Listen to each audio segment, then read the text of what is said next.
Recent surveys estimate Facebook is now a factor in up to a third of all divorces in this country. Tonight, one local couple's story of how social media can help shatter a marriage. You always think it can't happen to me.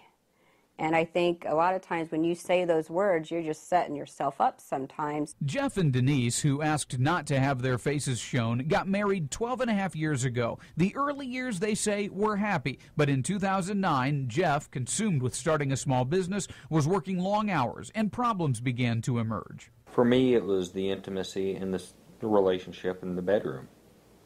And it just wasn't there at all. Once a month, if lucky. There was lack of communication there, too. In a sense, we kind of went our separate ways. He worked a lot, and then, I was working also, taking care of kids, taking care of the house, so time together was not there. About this time, Jeff was reconnecting on Facebook with a woman he'd known in high school. So you felt like you could tell this woman things you couldn't tell your wife? Absolutely. Because that part of your life at this point was shut down? Yeah. I think it's human nature to look back and say, what if? And that's how it progressed. And it just clicked and started going in a direction that it never should have gone.